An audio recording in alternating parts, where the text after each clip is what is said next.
मेरा सवाल रेवती जी और काजोल जी दोनों से है। आप दोनों माँ हैं, मैं भी माँ हूँ। और जो यूजुअली ऐसा होता है कि बच्चे बोलते हैं कि वी आई कांट,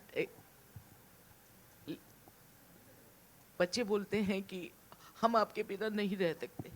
लेकिन इस फिल्म में जिस तरह से आप लोग दोनों ने आपने डायरेक्ट की है और आपने एक्ट किया है, एक्ट करते समय और डायरेक्ट करते समय आप लोगों को, आपके लिए कितना आसान था ये करना या कितना डिफिकल्ट था कि जो बच्चा है वो धीरे धीरे मौत की तरफ जा रहा है?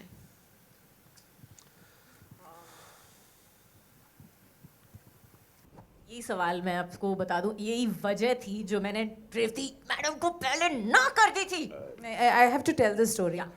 मैं कजोल को मिली, but of course we have met before because I gave my voice for Minsara Kanavu, which is the Tamil of Sapne.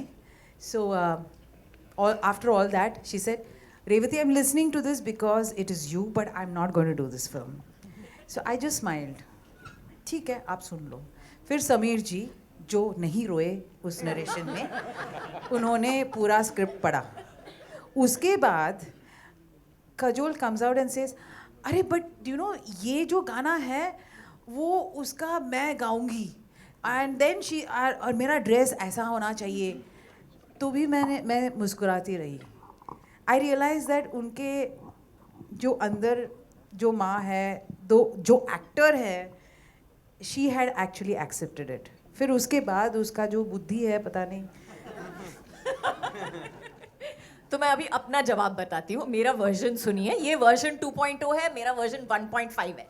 तो इसमें बेसिकली मैंने रेवती मैम को पहले से बता दिया कि देखिए मैं कहानियाँ नहीं करती हूँ जहाँ पे बच्चे बच्चे होते हैं. जैसे आपने कहा है, I think it's something that every parents worst nightmare जिसे कहते हैं. मतलब सबसे बुरी चीज़ जो अपने आप के बारे में सोच सकते हो या किसी के ऊपर विश भी नहीं कर सकते हो, किसी मतलब किसी दुश्मन पे नहीं बोलोगे कि होने के लिए उनकी ज़िंदगी में. I think it's that kind of a feeling, it's that kind of a situation.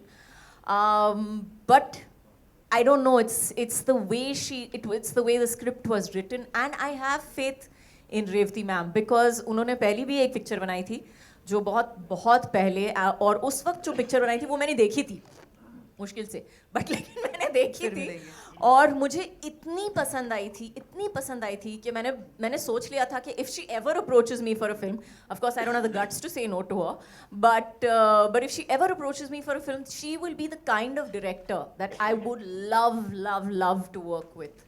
And it's she has that ability. एक मिनट खत्म करने दो. She has that ability to take something that is to take a situation and to make it something extraordinary and in the most positive way possible. And I think that's why हम सब यही बोलते हैं उसके बारे में कि that Revati ma'am is such a positive person. When Ahana was saying that उन्होंने ज़िंदगी में I think पूरे शेड्यूल में मैं कितने डायरेक्टरों के साथ काम कर चुकी हूँ, लेकिन कहीं ना कहीं पे सब चिल्ला पड़ते हैं और उनकी गलती नहीं है. It's the frustration. It's you've been working for so long, you're tired, you lose your temper and you yell. कभी कभी एक्टर पे होता है, कभी कभी किसी और पे होता है, और टेक्नीशियन पे होता है, कभी कभी होता है.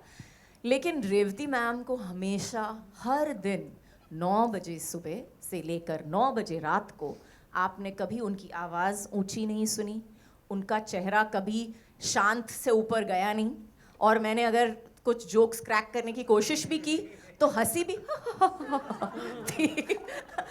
तो I think she is that amazing a person. और अगर जैसे आपने कहा है ये टॉपिक बहुत सीरियस है, और हाँ हम सब ऐसे चीज़ों के बारे में सोच के डर जाते हैं, लेकिन I think Revathi ma'am took the fear out of that. उन्होंने डर निकाल दिया उस चीज़ से. And I think Salaam Venky is about that. It's about the celebration of life. It is about celebrating your life, and life has to be big. जैसे कहते हैं ना कि कभी कभी ज़िंदगी इतनी छोटी भी हो, लेकिन how long have you lived it. आप कितना वक्त जी चुके हो कि आप सिर्फ एग्जिस्ट कर रहे हो. So I think that's the wonderful part about the topic. I think Revathi ma'am as a director has done a wonderful wonderful job. जब आप पिक्चर देखेंगे, जैसे मैंने पहले कहा है, आप जब आप पिक्चर देखेंगे तब आपको समझ में आएगा कि इस स्टेज पे स्टार, असली स्टार एंड ओनली स्टार कौन है.